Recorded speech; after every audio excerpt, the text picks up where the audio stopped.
يقول سبحانه بعد أعوذ بالله من الشيطان الرجيم فاسألوا أهل الذكر إن كنتم لا تعلمون بالبينات والزبور। আপনাদের সঙ্গে ওয়াদা করেছিলাম যে পর্যায়ক্রমে আইম্মাদের জীবনী আমি আলোচনা করব ইনশাআল্লাহ। নিঃসন্দেহে আজ মিল্লাত ইসলামের পরাজয়ের বিভিন্ন কারণ রয়েছে, তার মধ্যে প্রধান কারণ হচ্ছে অজ্ঞতা, মূর্খতা। এদের দিন সম্পর্কে, কোরআন হাদিস সম্পর্কে, এদের পূর্বপুরুষ সালাফে সালিহিন সম্পর্কে, সাহাবীদের সম্পর্কে রাদিয়াল্লাহু তাআলা আনহু। অনেকে জানেই না সাহাবী কাকে বলে, অনেকে জানেই না তাবি কাকে বলে। শতকরা খুব কম মানুষই জানে যে তাবি কাকে বলে। ইমাম, শুধু আমি হানাফি কেন বলে ইমাম আবু হানিফা, কে ইমাম আবু হানিফা জানি না। শাফিঈ কেন ইমাম শাফি, নামটাও হয়তো অনেক সময় ভালো করে জানি না। নাম নিলেও যে রাহমাতুল্লাহ আলাইহি বলতে হয় সেটুকু হয়তো বুঝি না। অগাধ ভালোবাসা রয়েছে, অন্ধ ভালোবাসা। অন্ধ ভালোবাসার কারণে মানুষ উল্টাপাল্টা অনেক কিছুই হয়েছে। এই জন্যে যারা ইমাম, যারা দিন প্রচারে প্রসারে, দাওয়াত ও তাবলীগে কোরআন ও হাদিসকে সঠিকভাবে বুঝে মানুষের কাছে তুলে ধরেছিলেন, প্রথম যুগের তাবিদের মধ্যে চারজন ইমাম হিসেবে প্রসিদ্ধ লাভ করেছিলেন। পরবর্তীতেও তাদেরকে কেন্দ্র করে তো আজকে আমরা শুরু করব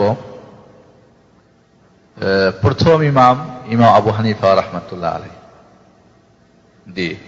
নিঃসন্দেহে এখন যত সহজে জ্ঞান চর্চা করা সম্ভব, জ্ঞান চর্চার মাধ্যম এখন যত সহজ, এক জায়গা থেকে আরেক জায়গায় যাওয়ার সফরের ব্যবস্থা যত সহজ, সেই সময় কিন্তু এত সহজ ছিল না।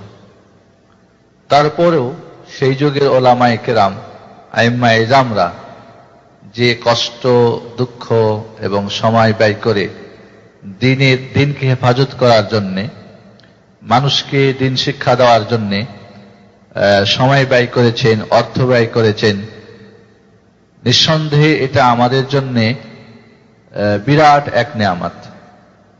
যদি আইম্মায়ে কেরাম দিনকে নিজে সঠিক বুঝে এবং মানুষকে বুঝাবার চেষ্টা না করতেন, হয়তো আজকে যে সহজভাবে আমরা দিন বুঝতে পারছি, এই বুঝটা আমাদের জন্য বড় কঠিন হয়ে যেত। এই জন্যে আইম্মায়ে কেরামের নাম শোনার সাথে সাথেই বলতে হবে রাহিমাহুল্লাহ, দোয়া করতে হবে, কারণ তারা আমাদের জন্য অনেক খিদমত করে গেছেন। এই জন্য তারা সবচেয়ে কম যেটা তাদের জন্য আমাদের করণীয়, সেটা হলো যে তাদের নাম শুনে তাদের জন্য দোয়া করা, রাহিমাহুল্লাহ, আল্লাহ তাদের রাহম করেন। ইমাম আবু হানিফা রাহমাতুল্লাহ আলাইহি ইরাকে জন্মগ্রহণ করেন 80 হিজরিতে। যদিও তার জন্ম তারিখ নিয়ে কেউ 77 হিজরি, কেউ 63 হিজরির কথা বা অন্যটা বলেছেন, তবে প্রসিদ্ধ যেটা বর্ণনা সেটা হলো 80 হিজরিতে তিনি জন্মগ্রহণ করেন। 80 হিজরি মানে রাসূল সাল্লাল্লাহু আলাইহি সাল্লামের ইন্তেকালের ৭০ বছর পর তার জন্ম হয়। কোথায়? ইরাক, বাগদাদে, কুফাতে। তার নাম হলো নোমান ইবনে সাবিত ইবনে জুতি। নোমান, ইমাম আবু হানিফা রাহমাতুল্লাহ আলাইহির নাম কি? নোমান। আর আবু হানিফা এটা তার কুনিয়াত, উপনাম যাকে বলে। নোমান ইবনে সাবিত ইবনে জুতি। জুতি শব্দটা ফার্সি। তিনি আজামি ছিলেন, অনারব। একটা ইসলামী পরিবারে তার জন্ম হয়। এই পরিবারের বেশিরভাগ মানুষই ছিলেন ব্যবসায়ী, ধন দৌলতে ভরপুর। ইমাম আবু হানিফা রাহমাতুল্লাহ আলাইহি তিনিও একজন ব্যবসায়ী ছিলেন, প্রথম যুগে বড় একজন ব্যবসায়ী ছিলেন। কোন এক সময় কোন কাজে যাচ্ছিলেন, সেই যুগের একজন বড় আলিম, নামটা এই মুহূর্তে আমার খেয়াল নেই, সাদি না কি যেন, যাই হোক, উনি ডেকে বললেন, বাবা তুমি বুঝি লেখাপড়া করো? বললেন, না আমি লেখাপড়া করি না, আমি একজন ব্যবসায়ী। তো বললেন যে তোমার চেহারার মধ্যে জ্ঞানের আলোর প্রভাব বা জ্ঞানের আলোর ছায়া আমি দেখতে পাচ্ছি। মনে হচ্ছে তুমি একজন শিক্ষিত বা তুমি জ্ঞান গরিমা, বান ইত্যাদি। এই কথার উপর ভিত্তি করে হযরত ইমাম আবু হানিফা রাহমাতুল্লাহ আলাই ব্যবসা বাদ দিয়ে তিনি লেখাপড়ায় মনোনিবেশ করলেন। সেই যুগে কিন্তু ইলমুল কালাম, যেটা ফিলোসফি বিদ্যা, যেটা এটার খুব একটা প্রভাব ছিল। এটা শিখলেন, আরবি ভাষার গ্রামার, নাহু সারফ শিখলেন, কোরআন হাদিস শিখলেন। বিশেষ করে তার প্রধান শিক্ষক হাম্মাদ বিন ইয়াজিদ, যিনি ইমাম ইব্রাহিম নাখঈ রাহিমাহুল্লাহ ছাত্র।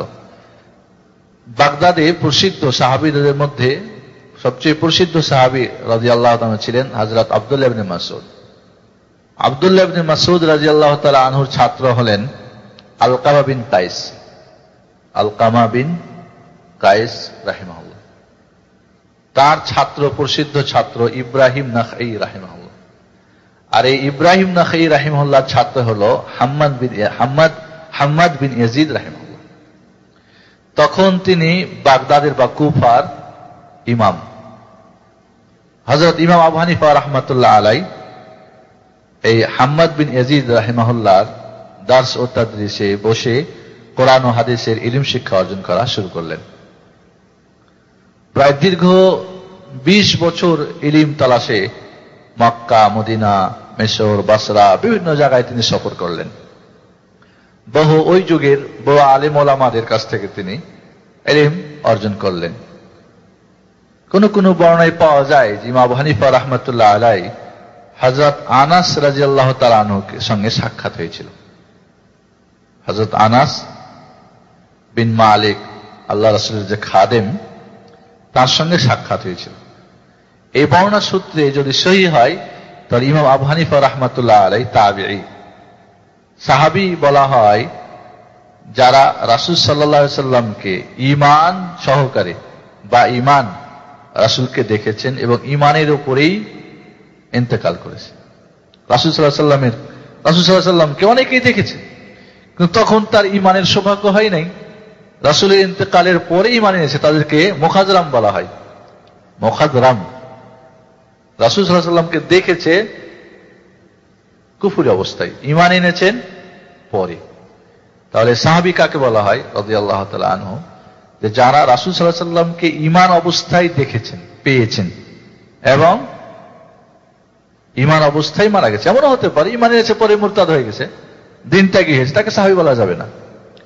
তাবিঈ বলা হয় সাহাবীদের ছাত্র, যারা সাহাবাদেরকে দেখেছেন ঈমান অবস্থায় এবং ঈমান অবস্থায় মারা গেছে বা ইত্যাদি, তাদেরকে বলা হয় তাবিঈ। আর তাবিঈ বলা হয় তাবিদের ছাত্র যারা, সাহাবীদের ছাত্রদের ছাত্র যারা, তাদেরকে বলা হয় তাবিঈ। খেয়াল করেন, এই তিন যুগকে স্বর্ণের যুগ বলা হয়। রাসূলুল্লাহ সাল্লাল্লাহু আলাইহি ওয়াসাল্লাম এক হাদিসে বলেছেন খায়রুল কারনি কারনি, কোন কোন বলেন খায়রুল কুরুনি কারনি। সহিহ বর্ণনা খায়রুল কারনি কারনি, সবচেয়ে উত্তম শতাব্দী আমার শতাব্দী। সুম্মাল্লাযীনা ইয়ালুনাহুম, এরপরে পরের শতাব্দী। ঠিক আছে, সুম্মাল্লাযীনা ইয়ালুনাহুম, এরপরে শতাব্দী। রাসূল সাল্লাল্লাহু আলাইহি ওয়াসাল্লামের শতাব্দী কোনটা? সাহাবাদেরকে নিয়ে যেটা। এবং এক হাদিসে হযরত আনাস এবং আব্দুল্লাহ ইবনে ওমরও বর্ণনা করেছেন, আল্লাহ নবী এক পর্যায়ে একদিন বললেন যে আজকের দিনে যারা এই দুনিয়ায় বেঁচে আছে 100 বছরের মাথায় কেউ দুনিয়ায় বেঁচে থাকবে না। এবং এই হাদিসই প্রমাণ করে যে হযরত খিজির আলাইহিস সালাতু ওয়াস সালাম বেঁচে না থাকলেও 100 বছর পরে মারাও গেছেন। এখন বেঁচে আছে বলে যে বিভিন্ন কথা, গুজব, উল্টো পাল্টো শিরকি বিদআতি আকীদায়ে খিজির বা খাজির আলাইহিস সালাতু ওয়াস সালাম, খিজির না খাজির আলাইহিস সালাতু ওয়াস সালাম সম্পর্কে যে উল্টাপাল্টা অনেক কিছু, এগুলি সব বিভ্রান্ত। তো হযরত ইমাম আবু হানিফা রাহমাতুল্লাহ আলাইহি কেউ কেউ বলেছেন তাবিঈ ছিলেন, হযরত আনাসের সঙ্গে সাক্ষাৎ হয় নাই।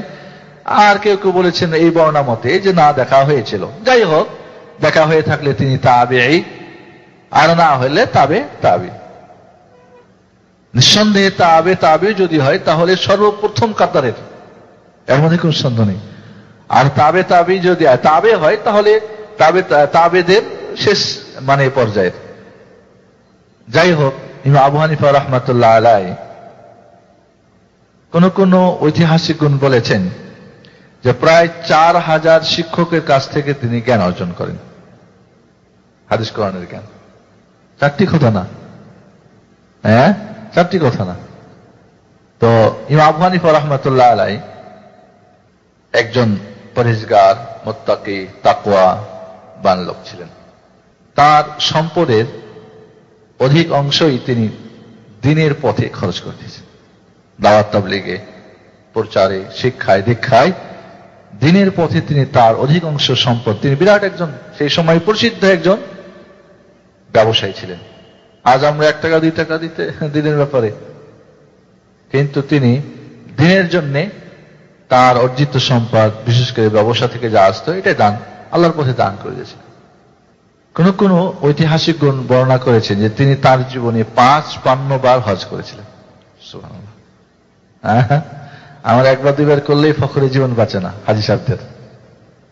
55 বার তার জিন্দেগিতে তিনি হজ করেছিলেন। ইমাম আবু হানিফা রাহমাতুল্লাহ আলাই পরহেজগার, মুত্তাকি ছিলেন, মধ্যে কোনো সন্দেহ নেই। একবার তারই এক ছাত্র আব্দুর রহমান নাম বলে একসঙ্গে পার্টনারশিপে ব্যবসা করতেন। তো এক কাপড়ের থান ছিল না, কাপড়ের থান বলিত আমরা, এই থানে কিছু ত্রুটি ছিল কাপড়ে। ইমাম আবু হানিফা রাহমাতুল্লাহ আলাই তার শাগির আব্দুর রহমানকে ওই থানের ত্রুটির কথা বলে গেছেন বিক্রি করার সময়, যে থানে যে ত্রুটি আছে বলে বিক্রি করবে, কিন্তু বেচারা বিক্রি করার সময় ভুলে যান। ওই থানগুলিতে যেখানে ত্রুটি ছিল ভুলে যান এবং ওইভাবে ওইটা বিক্রি হয়ে যায়। তিনি ফিরে এসে যখন জিজ্ঞেস করলেন যে এই থানগুলিতে কিছু ত্রুটি ছিল, তুমি বলছো তো মানুষকে? বলে, না ওস্তাদ, আমি তো না বলেই বিক্রি করে ফেলছি, ভুলে গেছি। ইমাম আবু হানিফা রাহমাতুল্লাহ আলাই ঐতিহাসিকগণ যারা ইহা বর্ণনা করেছেন যে প্রায় 30,000 রূপ্য মুদ্রার দাম ছিল, মানে পয়সা, এই থানগুলি আর কি। এখন কোনটাতে ছিল না ছিল এটাকে পার্থক্য করা কঠিন বলে তিনি এই 30,000 রূপ্য মুদ্রা পুরোটাই আল্লাহর হস্তে দান করে দেন। খেয়াল করেন, আজকে যারা আমরা মৌলভী সাহেবরা 2 পয়সার জন্য সব রকমই করি। ইমাম আবু হানিফার দাবিদার, হানাফি, ঠিক না? বহু হারাম তরিকা অবলম্বন করে আজকে চলতে আছে। কিন্তু কোথায় ইমাম আর কোথায় আমরা? কোথায় এই হুজুররা যারা ইমামের দোহাই দিয়ে নিজেদের ব্যবসা করতেছে? ইমাম আবু হানিফা রাহমাতুল্লাহ আলাই 30,000 মুদ্রা, রূপ্য মুদ্রা, মানে 30,000 ভরি রূপা, চারটিখানি কথা না, শুধু একটু সন্দেহের জন্য। আল্লাহু আকবার। ইমাম আবু হানিফা রাহমাতুল্লাহ আলাই যখন ইমাম আবু হানিফা রাহমাতুল্লাহ আলাই তার শিক্ষক বলছিলাম যে হাম্মাদ বিন ইয়াজিদ, তার কাছ থেকেই তিনি শিক্ষা গ্রহণ করেন। হাম্মাদ বিন ইয়াজিদ রাহিমাহুল্লাহ 120 হিজরিতে যখন ইন্তেকাল করলেন, হাম্মাদ বিন ইয়াজিদ তার, মানে তিনি তখন বাগদাদের কুফার ইমাম, ইন্তেকাল করলেন। এখন তার এই স্থলাভিষিক্ত কে হবেন? সকলেই একমত হলেন যে প্রধান শাগরিদ হাম্মাদ বিন ইয়াজিদের আবু হানিফা রাহমাতুল্লাহ আলাই, তিনি এই আসন অলঙ্কৃত করার অধিকার রাখেন। তাই করা হলো। ইমাম আবু হানিফা রাহমাতুল্লাহ আলাইকে তিনি কুফার যে মাদ্রাসা, এই মাদ্রাসার তিনি কি হলেন? মুফতি এবং ইত্যাদি, যাই হোক, প্রধান দায়িত্বে উনি বসলেন।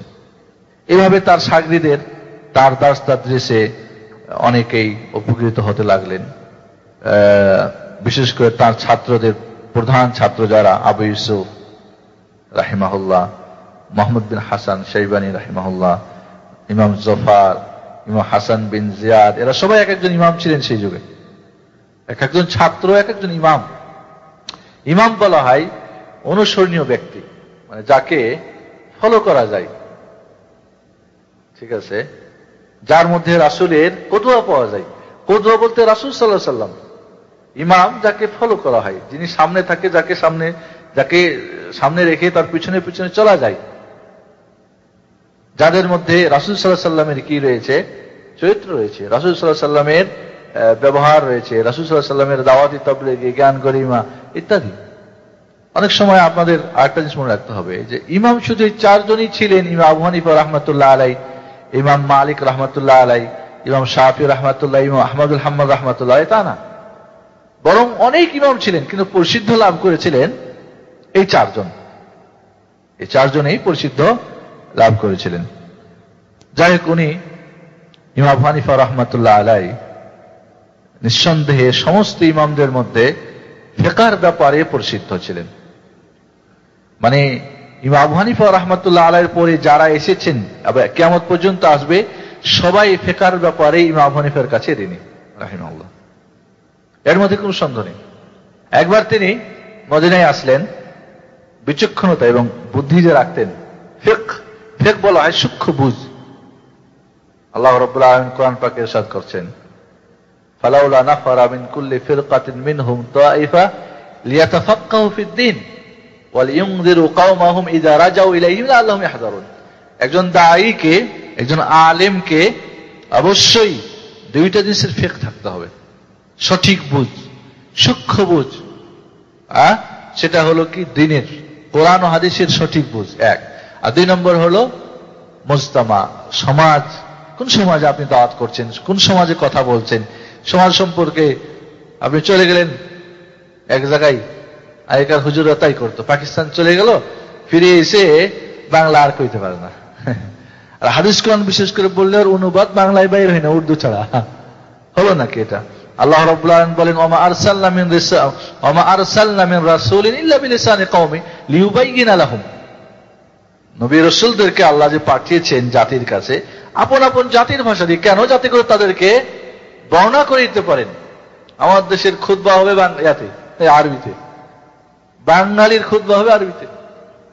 একসময় হুজুররা উর্দু পিরিয়েছিল খানদের আমলে, এখন তো উর্দুর কথা বলতে পারে না, বুঝি, জানি না কি জন্য বলে। কারণ আমার দেশে ইমাম আবু হানিফা রাহমাতুল্লাহ আলাই কে কেন্দ্র করে যে মাযহাব পরবর্তীতে তৈরি হয়েছিল, ইনশাআল্লাহ ইমাম আবু হানিফার আলোচনা হয়ে গেলে মাযহাব সম্পর্কে আলোচনা হবে একে একে এইভাবে। এরপরে ইমাম মালিক, তারপর মালিকি মাযহাব।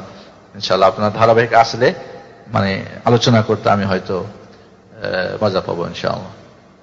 বলছিলাম যে দ্বীন, কোরআন ও হাদিসের সঠিক বোঝ এবং সমাজ সম্পর্কে জানতে হবে। ইমাম আবু হানিফা রাহমাতুল্লাহ আলাই প্রসিদ্ধ ফাকিহদের মধ্যে, যত ফাকিহ দুনিয়া আসবে কিয়ামত পর্যন্ত, সম্ভবত ইমাম শাফি নাকি এজন্য বলেছেন যে যতই ফাকিহ আসবে ইমাম আবু হানিফা রাহমাতুল্লাহ আলাইয়ের কাছে ফিকহের ব্যাপারে সবাই ঋণী। কারণ তিনিই সর্বপ্রথম হাদিস কোরআনকে রিসার্চ করে গবেষণামূলক, এটা হতে পারে, এটা হতে পারে, এই যদি হয় তাহলে কি হবে, ওই যদি হয় তাহলে কি হবে। এই জন্যে কুফাবাসীকে আসহাবুর রায় বলা হতো। আসহাবুর রায় মানে মতামত, চিন্তাধারার ব্যক্তি। একসময় যখন হাদিসের চর্চা হতো মদিনায়, তখন কুফাতে রায় কিয়াসের চর্চা বেশি হতো, তাদেরকে আসহাবুর রায় বলা হতো। আরিত্রিন বলা হতো, আরাইতা, যদি এমন হয় তাহলে কি হবে, এমন যদি হয় তাহলে কি হবে, এদেরকে আরাতিন বলা হয়। মানে যে মাসআলা হয় নাই এখনো, এমন সম্পর্কেও গবেষণা করা, বিষয় যদি এমন হয় তাহলে কি করতে হবে, এমন হলে কি হবে। এই যে ফিকহের ব্যাপারটাকে মানে শাখা প্রশাখা বেশি, এই ফিকহের পথটাকে প্রথম খুলে দেন বেশি করে, লম্বা চওড়া করে কে, মানে বিরাট আকারে ইমাম আবু হানিফা রাহমাতুল্লাহ আলাইহি। আজও হানাফি মাযহাবের বই কিতাবে যে সমস্ত ফিকহি মাসালা আছে, অনেক অন্য অন্য মাযহাবে খোঁজ করে পাওয়া যায় না, যেগুলি এখন বর্তমান যুগে ঘটতেছে হয়তো। তো ইমাম মালিক রাহমাতুল্লাহ আলাইহির মদিনায় ইমাম আবু হানিফা রাহমাতুল্লাহ একবার রাহমাতুল্লাহ আলাই ইমাম মালিক রাহমাতুল্লাহ আলাইহির কাছে আসলেন।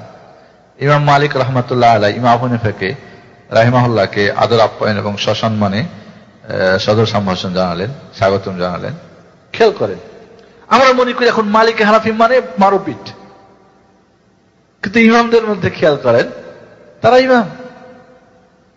আমরা এখন যেভাবে মনে করি, ইনশাআল্লাহ যদি আলোচনা শুনেন তো আপনাদের এই ভ্রমগুলি ভেঙে যাবে। অনেকে আমরা না জেনে উল্টা পাল্টা মনে করি ইমাম মাযহাব থেকে কেমনে হলো কি সব।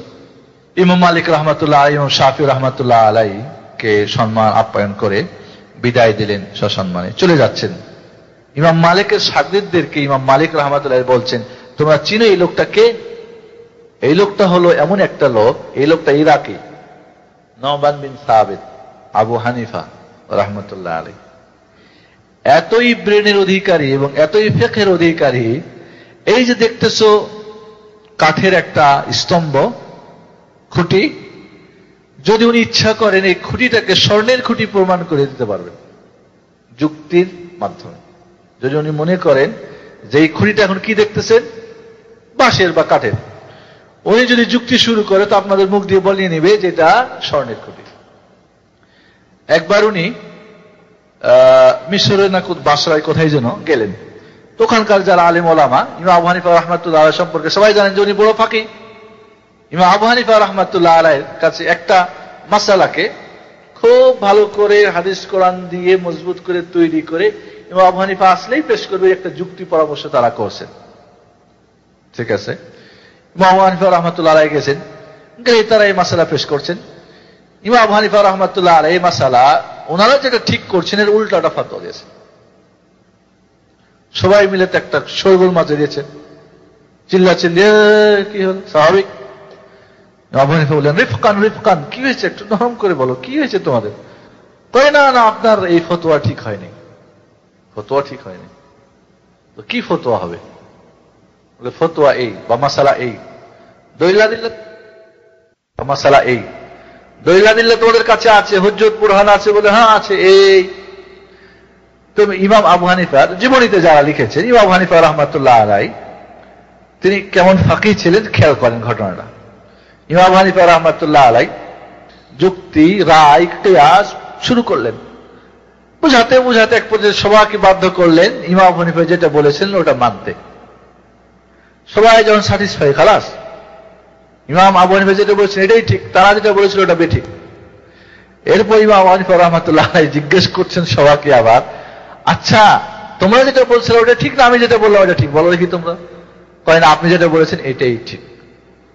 ইমাম আবু হানিফা রাহমাতুল্লাহ আলাইহি বলছেন যে না, তোমরা যেটা বলেছিলে ওইটাই ঠিক, আসলে আমি যেটা বলছি এটা ঠিক না। কয় এটা কেমনে? কয় কেমনে মানে এইভাবেই।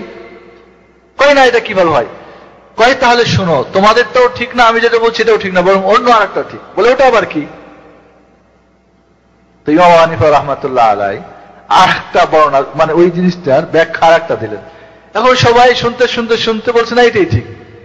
ইমাম মালিক রাহমাতুল্লাহর কথা ঠিক, যে ওই বাঁশের বা কাঠের খুঁটিকে যদি উনি চায় যে স্বর্ণের খুঁটি বানাই দিবে, তো যুক্তি তর্ক দিয়ে কষ্টি পাথরে মানুষকে প্রমাণ করবে যে হ্যাঁ ঠিকই, এটা আসলেই স্বর্ণ। এমন তিনি ফিকহের আল্লাহ রাব্বুল আলামিন তাকে দান করেছিলেন, এর মধ্যে কোনো সন্দেহ নেই। পরে তৃতীয় নাম্বার এবার উনি মানে ওই মাসালাটার তৃতীয় একটা শাখা বললেন, কয়টি সবাই আবার একমত যে হ্যাঁ এটাই ঠিক, আগে দুটো ভুলে গেছে। এবার শেষে বলছেন বলো দেখি কোনটা ঠিক আসলে? কই না এটাই, লাস্টেরটাই ঠিক। আবু হানিফা রাহমাতুল্লাহ আলাইহি এবার বললেন, শোনো, আসলে তোমরা যেটা প্রথমে বলেছিলে ওটাই হলো ঠিক, আর পরের দুইটা হতে পারে ব্যাখ্যা দিলে এমন হয় এমন হয়, কিন্তু এই ব্যাখ্যার পিছনে রায় মানে মত আমার, যুক্তি, কিন্তু তোমরা যেটা বলেছো প্রথমে ওটার পিছনে কি দলিল, কোরআন হাদিসের দলিল। কোনটা ঠিক হবে? কোরআন হাদিসেরটা। খেয়াল করেন, এই জন্য একদিন আপনার বলছিলাম যে আবু হানিফা রাহমাতুল্লাহ আলাইহির কথা ওনার ফিক বুঝনেওয়ালাও তো হতে হবে, হানাফি খালি নামধারী হলে তো হবে না। সত্যিকার যিনি একটা কথা বলেছেন, কথাটা বুঝারও তো বিবেক থাকতে হবে। নিঃসন্দেহে আবু হানিফা রাহমাতুল্লাহ আলাইহি একজন প্রসিদ্ধ ফাকিহ ছিলেন, এর মধ্যে কোনো সন্দেহ নেই। ইমাম আবু হানিফা রাহমাতুল্লাহ আলাইহি তিনি দারস তাদরিস, দাওয়াত তাবলীগের কাজ এইভাবে চালাতে থাকলেন। বানু উমাইয়াদের শেষ পর্যায়ে বানু উমাইয়াদের হুকুমত শেষ হয়ে গেল, রাজত্ব শেষ হলো 132 হিজরিতে। 130 হিজরিতে কুফার যে আমির ছিল ইয়াজিদ বিন মারওয়ান বিন হুবাইরা, তিনি হযরত ইমাম আবু হানিফা রাহমাতুল্লাহ আলাইহিকে ডেকে বললেন যে কুফার রাজার দায়িত্ব মানে চিফ জাস্টিসের দায়িত্ব আপনাকে নিতে হবে। উনি বললেন যে আমার জন্য সম্ভব না, কারণ জানেন যে আমির ওমাদের পিছনে ছুটলে দিন বিক্রি করে খেতে হবে, উল্টা পাল্টা ফতোয়া দিতে হবে। দেখতেই পাচ্ছেন যারা ভাইয়েরটা মৌলবি এখন তারা আমাদের দেশে খেয়াল করেন, ফতোয়ার কোনো অভাব নেই। কমরেড ফারহাদেরও নামাজ হয়, ঠিক না? জানাজার নামাজ, যে দিন মানে না, কমিউনিস্ট। ইমাম হানিফা রাহমাতুল্লাহ বললেন আমার দ্বারা সম্ভব না। তাকে বাধ্য করা হলো, মারধর করা হলো, এক পর্যায়ে জেলখানায় রেখে দেওয়া হলো। জেলখানায় রেখে দেওয়ার পরে ওখানে তিনি কিছুদিন থাকলেন, এরপর তাকে ছেড়ে দেওয়া হলো। তিনি ওইখান থেকে 131 হিজরিতে ওইখান থেকে চলে আসলেন কোথায়? মক্কায়। মক্কায় 136 মানে 130 থেকে 36 পর্যন্ত সেখানে তিনি ইবাদতে, শিক্ষা দীক্ষায়, দাওয়াত তাবলীগে মশগুল থাকলেন। এরপরে 136 হিজরির তিনি আবার ফিরে গেলেন কোথায়? কুফায়। কুফায় তখন বানু আব্বাসিয়াদের রাজত্বকাল। বানু উমাইয়াদের রাজত্ব শেষ, বানু আব্বাসিয়াদের রাজত্ব। তখন খলিফা বা বাদশাহ কুফার আবু জাফর মনসুর, ইমাম আবু জাফর মনসুর রাহিমাহুল্লাহ। ফিরে গেলে আবু জাফর মনসুর ইমাম হানিফা রাহমাতুল্লাহ আলাইহির কাছে পেশ করলেন যে আব্বাসী খেলাফতের বা রাজত্বের খাজনা খা যা আছে, বাইতুল মাল, এর দায়িত্ব আপনাকে পালন করতে হবে।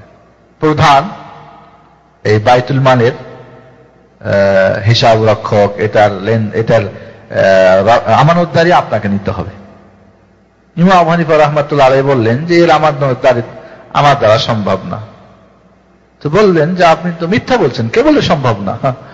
তো উনি বললেন, ফাঁকি মানুষ তো, যে যখন আপনি বলছেন আমি মিথ্যুক, তাই একজন মিথ্যুকের জন্য কখনোই এত সম্পদের দায়িত্ব পালন করা সম্ভব না। একজন মিথ্যুক উল্টাপাল্টা বলবে। এক পর্যায়ে আবু জাফর রাগান্বিত হয়ে তাকে জেলখানায় বন্দী করলেন ইমাম হানিফা রাহমাতুল্লাহ। খেয়াল করেন আজকের ইমাম হানিফার হানাফি দাবিদার ভাইয়েরা আর কোথায় ইমাম আর কোথায় আমাদের দাবিদার হুজুররা। খেয়াল করেন, চিফ জাস্টিসের দায়িত্ব, বাইতুল মালের সেই এত টাকা পয়সার দায়িত্ব পাইলে তো লাফাই নিয়ে যা করার তাই হতো। 2 পয়সা মাদ্রাসা মক্তবের হেফখানার হিসাব ঠিক থাকে না, এরকম বহু প্রমাণ আছে। আল্লাহ মাফ করুক। এর মানে এই না যে ভালো লোক নাই, এমন কথা নাই, মাফ করবেন আবার। আলহামদুলিল্লাহ, আল্লাহ বান্দারা যারা ভালো আছেন, তবে ব্যবসায়ী হুজুররা ঠিকই ব্যবসা করে যাচ্ছেন। তবে ইমামের মাযহাবের নাম ভাঙিয়ে অনেকে প্রতিদিন 100 করে দৌড়া, বেত্রাঘাত, চাবুক মারা হয় ইমাম হানিফা রাহমাতুল্লাহ। আল্লাহু আকবার। খেয়াল করেন, যেই পয়সার জন্য আজকে আমরা দিন বিক্রি করতেছি, পার্থক্যটা করেন আপনারা ভালো করে। যেই পয়সার জন্য আজকে আমরা দিন বিক্রি করতেছি, কোরআন হাদিস বিক্রি করে দুনিয়া কামাচ্ছি, একদিন ইমাম হানিফা রাহমাতুল্লাহ আলাইহি জেলখানায় থেকে কোড়া চাবুক খেয়ে এই দিনকে হেফাজত করেছেন পয়সা না নেওয়ার জন্য। আল্লাহু আকবার। শেষ পর্যন্ত ঐতিহাসিকগণ বলেছেন যে ইমাম হানিফা রাহমাতুল্লাহ আলাইহিকে বিষ পান করানো হয়। ইমাম হানিফা রাহমাতুল্লাহ আলাইহিকে বিষ পান করানো হয় এবং সেখানেই জেলখানাতে ইমাম হানিফা রাহমাতুল্লাহ আলাইহি 150 হিজরিতে মৃত্যুবরণ করেন। ইন্না লিল্লাহি ওয়া ইন্না ইলাইহি রাজিউন, শাহাদাত বরণ করেন এখানে। নিঃসন্দেহে তার শুভাকাঙ্ক্ষীরা, তার ছাত্ররা, যারা ইসলাম দরদি, দিন দরদি, তাকে সকলেই চিনতেন, এর মধ্যে কোন সন্দেহ নেই। বলেন আলহামদুলিল্লাহ, আলহামদুলিল্লাহ। ঐতিহাসিকগণ বর্ণনা করেছেন যে তার জানাজার নামাজে প্রায় 50,000 মানুষ উপস্থিত হয়েছিলেন। সেই যুগের কথা, 50,000 খবর আছে, এই যুগের ব্যাপার না। এখন তো লাখ লাখ হয়ে যাওয়া সম্ভব, কিন্তু সেই যুগে 50,000 মানুষ হওয়া কি কঠিন ব্যাপার। ইমাম আহমদ বিন হাম্বল রাহমাতুল্লাহ আলাইহি জানাজায় 1 লক্ষ জনতা হাজির হয়েছিল মুসলমান জানাজা নামাজ পড়ার জন্য। বেশি মানুষ হওয়ার জন্য 6 বারে তার জানাজার নামাজ পড়া হয়। এবং ঐতিহাসিকগণ আরো বলেছেন যে প্রায় 20 দিন যাবৎ বহু দূর দূরান্ত থেকে অনেকে এসে তার কবরের পাশে জানাজার নামাজ পড়েছেন। জায়েজ আছে, কবরের পাশে জানাজার নামাজ পড়া যাচ্ছে, কিন্তু কোরআন খানি বা অন্য কিছু করা যায় নাই। আল্লাহ নবী সাল্লাল্লাহু আলাইহি সাল্লাম একজন মহিলা মসজিদ ঝাড়ুটাও দিতেন, খবর নিলেন তো মারা গেছে। জানাজার নামাজ আল্লাহ নবীকে ডাকা হয়নি, মাটি দেওয়া হয়ে গেছে। আল্লাহ নবী সাহাবাদেরকে নিয়ে গিয়ে ওইখানে জানাজার নামাজ পড়েছেন। এখন জানাজার নামাজ জায়েজ হলে কোরআন হবে না কেন, একটা ইত্যাদি কি আসে গেলে তো বেদাত আর শিরক ভরপুর যেমন হয়েছে আরো হবে। ওইগুলি বাদ, যেখানে আছে ওইটুকুই বাস, এটুকু জায়েজ এইভাবেই করেন, এর বেশিটুক না। শরীয়ত যেভাবে আছে ওইভাবেই। তবে মারেফাতের হুজুররা যেহেতু বেশি জানেন, বেশি যেটুক জানে এটা শয়তানের ইলম, ওটুক কোরআন হাদিসের ইলম না, ওটুকু আমাদের দরকারও নেই। শয়তানের টুক আল্লাহর নবী যেরকম দরকার হয় নাই না, আবু বকর ওমর কোন ইমামের দরকার হয় নাই, আমাদেরও দরকার নাই। শয়তানের যারা চেলা চামড়া তাদেরই দরকার হয়। হযরত ইমাম আবু হানিফা রাহমাতুল্লাহ আলাইহি জানাজার পরে কুফাতেই তাকে দাফন করা হয়। এখন ওই জায়গাটা আজামিয়া মাহাল্লা বা আজামিয়া কি বলে এটাকে, আমরা মাহাল্লাই বলি, আজামিয়া বলে প্রসিদ্ধ। ইমাম আজম, যেহেতু ইমাম আবু হানিফা রাহমাতুল্লাহ আলাইহি ইমাম আজম নামে প্রসিদ্ধ, বড় ইমাম আর কি, যেহেতু তিনি সবার আগে, সেই হিসাবে তিনি বড় ইমাম বা বড় ইমাম। তো আল ইমামুল আজম, এখান থেকে ওই এলাকাটার নাম বর্তমানে এর নাম হলো আজামিয়া, আজামিয়া মাহাল্লা। এখানে ইমাম আবু হানিফা রাহমাতুল্লাহ আলাইহি তিনি শুয়ে আছেন। আল্লাহ রাব্বুল আলামিন যেন তাকে তার জীবনের ভুল ত্রুটি মাফ করে দেন। ইসলাম ও মুসলমানদের জন্য যে খিদমত করেছেন তার সবার পক্ষ থেকে তাকে জাযায়ে খায়ের উত্তম প্রতিদান দান করেন। আল্লাহ তাকে জান্নাতুল ফেরদাউস নসিব করেন, তার কবরকে নূরে আলোকিত করেন। আল্লাহ রাব্বুল আলামিন ইমাম আবু হানিফা রাহমাতুল্লাহ আলাইহি দিন শেখার জন্য, দিনের দাওয়াত তাবলীগ করার জন্য নিজের সম্পদ, নিজের সময়, নিজের শরীর, নিজের জ্ঞান গরিমা যে ব্যয় করেছেন এবং তার পরহেজগারি, তার তাকওয়া থেকে আমরা যেন শিক্ষা অর্জন করতে পারি। আল্লাহ রাব্বুল আলামিন আমাদেরকে তৌফিক দান করেন। নিঃসন্দেহে এখানে একটা কথা আপনাদের বলে রাখবো, ইমাম আবু হানিফা রাহমাতুল্লাহ আলাইহি সম্পর্কে একদল অতি রঞ্জন করেছে, বাড়াতে অনেক বাড়াই ফেলছে। যেমন এক সময় এক বইয়ে পড়লাম, এক সময় জানতাম যে ইমাম আবু হানিফা রাহমাতুল্লাহ আলাইহি ওই এশার উজু দিয়ে ফজরের নামাজ পড়তেন সব সময়। আবার এমন বই পড়ছি, আমরা নিজের চোখ দিয়ে বলছি, পড়েছি বাজারে যেগুলি বইটাই, যে এক উজুতেই 40 বছর নামাজ পড়েছেন। বলেন নাউজুবিল্লাহ। একজন মানুষ, আল্লাহর নবীর উজু নষ্ট হতো, কি বলেন, না হতো না, উজু করতে হতো। ইমাম আবু হানিফা কি রাসূলের উপর দিয়ে নাকি? তার উজু নষ্ট হতো। তার বিবি বাচ্চা ছিল না, তার বিবির হক আদা করতেন না, গোসল ফরজ হতো না, উজু করতে হতো না। এই যে অতিরঞ্জন করতে গিয়ে অতিভক্ত চোরের লক্ষণ। এই অতিভক্তি কারা করেছে? চোরের দল। তাকে ব্যবহার করেছে যারা, সত্যিকারে যারা জানে তাকে এইভাবে ব্যবহার করেনি। নিঃসন্দেহে তারাই ইমাম ছিলেন। আল্লাহর নবী রাত্রে ঘুমাতেন, ঘুম থেকে উঠে আবার কি করতেন? নামাজ পড়তেন। ইমাম আবু হানিফা রাহমাতুল্লাহ আলাইহি আল্লাহর নবীর রাত্রি জাগার নিয়ম কি জানতেন না? এটাকে আমরা মনে করি যদি এইটাই বনেনি যে এশা দিয়ে ফজর সব সময়, তো এই হবে যে আল্লাহর নবীর কদুয়াকে তিনি ডিঙিয়ে আরেকটা কিছু তিনি করেছিলেন। বলেন নাউজুবিল্লাহ। আর এর জন্যই আমাদের পীর হুজুররা বিভিন্ন ধরনের উল্টা পাল্টা শিখাই, মানে অতির বাড়াবাড়ি। তখনই না, একজন ইমাম নিঃসন্দেহে রাসূল সাল্লাল্লাহু আলাইহি ওয়াসাল্লাম যেভাবে যখন যেটা করেছেন, লাকাদ কানা লাকুম ফি রাসূলিল্লাহি উসওয়াতুন হাসানাহ, এই আয়াতটা কি জানতেন না? কি মনে হয় ইমাম সম্পর্কে আপনাদের? জানতেন না বুঝি? এই হুজুরদের কথা মতো মনে হচ্ছে রাসূলকে জানতেন না, তা রাসূলের হাদিস কোরআন পড়ে নাই।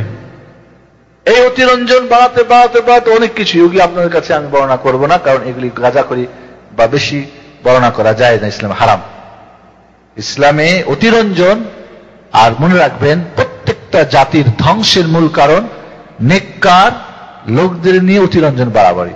নবী রাসূল, পীর আউলিয়া বা ইমাম বা বুজুর্গের নাম দিয়ে অতিরঞ্জন বাড়াবাড়ি।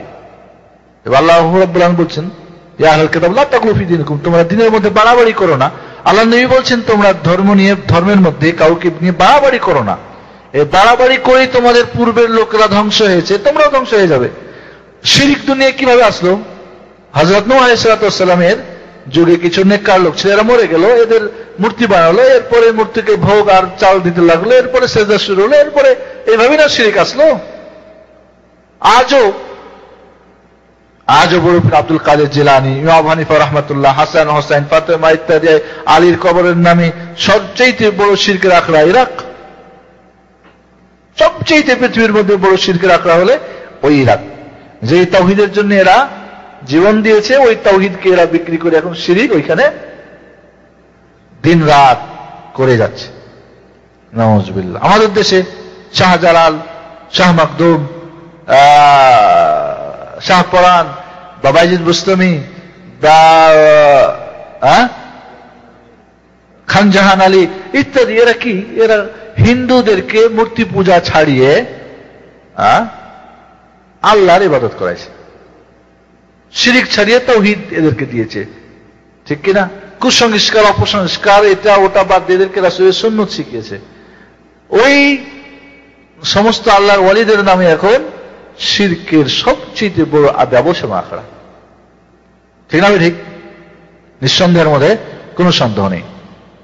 যে কথা বলছিলাম যে ইমামদের যারা আমাদেরকে দিন শিখার জন্য, এই যারা সত্যিকারী ইমাম তাদের বইপত্র এবং তাদের থেকেই নিতে হবে, যারা কোন হাদিসের জ্ঞান জানে তাদের থেকেই দিন শিখতে হবে।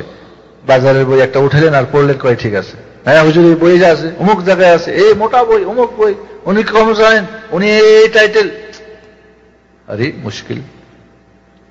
অমুক অমুক অমুকের তুমুক, দিন মানতে হলে তো কোরআন হাদিস দেখতে হবে। যদি ইবলিস শয়তান আপনাকে দিনের কোনো ভালো কথা দিয়ে দেয়, খালাস ওটাই গ্রহণ করতে হবে। আর যদি একেবারে সুফি আর বড় হুজুর জুব্বা গাব্বা নিয়ে এসে যে উল্টা পাল্টা করে, খালাস হুজুর মা সালামা, এটাই নিয়ম। আল্লাহ রাব্বুল আলামিন আমাদেরকে যেন সঠিক দিন শিখার এবং সে অনুযায়ী চলার তৌফিক দান করেন, আমিন। এখানে একটা কথা বলে রাখি, ইমাম আবু হানিফা রাহমাতুল্লাহ আলাই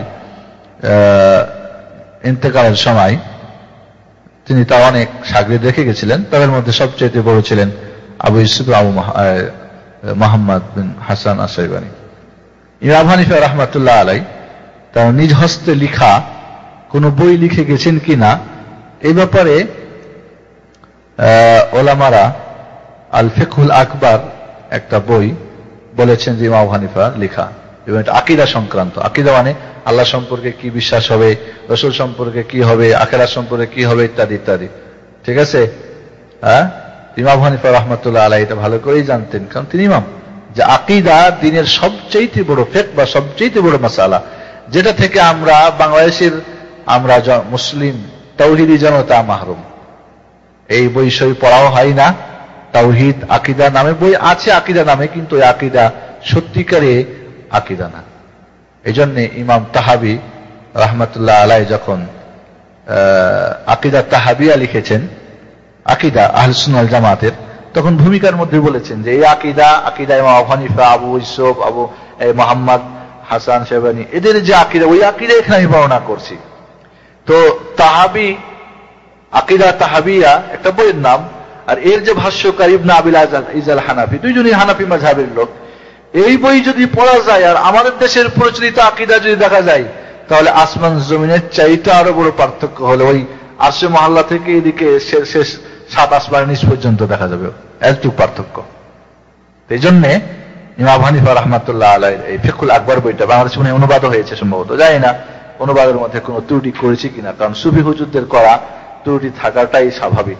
যাই হোক, আমার হাতে বাংলা পড়ে নেই, শুনেছি যে অনুবাদ হয়েছে, আরবিটা আমি পড়েছি, এই মুহূর্তে আমার কাছে অবশ্য কপি নাই। আল্লাহ রাব্বুল আলামিন যেন আমাদের সালাফদের জ্ঞান ও তাদের দাওয়াতি চেতনা এবং তাদের শিক্ষা দীক্ষা থেকে আমরা উপকৃত হতে পারি, এবং তাদেরকে তারা যেভাবে কোরআন হাদিসের দিকে সব সময় ফিরে এসেছে, আমরাও যেন যে কোনো সমস্যার সমাধানে, এবং পরবর্তীতে আমরা আলোচনা করি আবু হানিফা রাহমাতুল্লাহ আলাইহি কিভাবে কোরআন হাদিসকে, কিভাবে উনি কোরআন হাদিস দ্বারাই ফতোয়া দিতেন এবং কোরআন হাদিসকে মানার জন্য বলতেন। এরপরে ইনশাআল্লাহ হানাফি মাযহাব কিভাবে জন্ম লাভ করলো, ইত্যাদি ইত্যাদি ইনশাআল্লাহ এই সম্পর্কেও সংক্ষিপ্ত আলোচনা করব।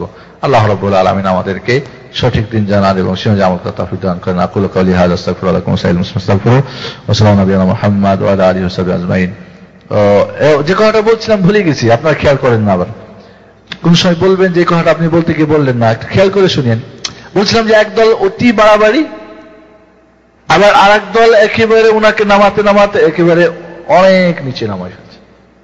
দুইটাই কি অতিরঞ্জন এবং দুইটাই ইনসাফ থেকে ইনসাফের পরিপন্থী। কি বলেন? বেশি বাড়াবাড়িও যেরকম ঠিক না ইসলামে। আল্লাহ রসুল নিজেই বলছেন লা তুতুরুনি কামা আতরাতিন নাসা ঈসা ইবনে মারইয়াম, আমি নবীকে তোমরা বাড়াইও না যেভাবে মারিয়ামের ছেলে ঈসাকে ওই খ্রিস্টানরা বাড়াতে বাড়াতে প্রথম বেলে আল্লাহর ছেলে, পরে বেলে না এই আল্লাহ, নাউযুবিল্লাহ, বলেন নাউযুবিল্লাহ। তো এরকম বাড়াইও না আমাকে, আমি আল্লাহর বান্দা, আমাকে তোমরা আল্লাহর বান্দা এবং রাসূল বলে আখ্যায়িত করিও। খেয়াল করেন, আল্লাহর নবীর সবচেয়ে বড় গুণ কি? আল্লাহর বান্দা এবং রাসূল আল্লাহ, ব্যাস। এই জন্য কোরআনে সবচেয়ে খুব উন্নত এবং সম্মানিত জায়গাতে আল্লাহর নবীকে আল্লাহ আব্দ বলে সম্বোধন করেছেন। এর চাইতে বড় কোনো আর সম্মানজনক আর কোনো সম্বোধন হয় না বা গুণ হয় না। এই জন্য অতিরঞ্জন বাড়াবাড়ি করছে ওটাও ঠিক না, আবার যারা একেবারে ছোট করেছে ওটাও ঠিক না, বরং যেটা সঠিক এবং যতটুকু অতটুকুই বলতে হবে, এটাই হলো ইনসাফ। আল্লাহ রাব্বুল আলামিন আমাদেরকে ইনসাফের সঙ্গে সবকিছু জানা আমল করার তৌফিক দান করেন। আমিন। আসসালামু আলাইকুম ওয়া রাহমাতুল্লাহি ওয়া বারাকাতুহু। কাল কোনো প্রশ্ন আছে? প্রশ্ন করেছেন যে আমার বর্তমান নিজের সম্পদ বলতে কোনো জমা টাকা বা সম্পত্তি, পৈতৃক সম্পত্তি বলতে নাই, কিন্তু বর্তমান আমার স্ত্রী ব্যবহারের স্বর্ণ অলংকার প্রায় 14 ভরি। পারিবারিক দৃষ্টিতে কিভাবে যাকাত প্রদান করব? উত্তর দিবেন। আপনার স্ত্রীর 14 ভরি অলংকার স্বর্ণ যদি 85 গ্রাম, প্রায় 11.67 কি 65 মনে হয় 1 ভরি হয় নাকি, হ্যাঁ, যেটা আগের হিসাবে 7.5 তোলা, হ্যাঁ, সাড়ে কিছু উপরে, মানে 11 পয়েন্ট সম্ভবত 66 না কত যেন, যাই হোক, এত গ্রামে 1 ভরি, তাহলে 14, নিঃসন্দেহে 85 পার হয়ে গেছে, এর মধ্যে কোনো সন্দেহ নেই। হ্যাঁ, কেউ 92 বলেছেন, যাই হোক 85 এটাই বেশি প্রসিদ্ধ। 85 গ্রাম স্বর্ণের অতিরিক্ত যেহেতু হয়েছে, কাজেই প্রতি বছরে শতকরা 2.5% তাকে যাকাত দিতে হবে। 2.5%, এই স্বর্ণ থেকেও 2.5% বের করে দিতে পারেন, অথবা এই পরিমাণ টাকাও দিয়ে দিতে পারেন। পুরোটা থেকেই না, পুরোটা থেকে 85 এবং এর অতিরিক্ত যা আছে সবগুলোই থেকে। যখন 85 হয়ে যাবে, মানে এটা নিসাব বলে, যেরকম রূপার হলো 595 হয়ে গেলেই মানে পুরোটারই যাকাত দিতে হবে।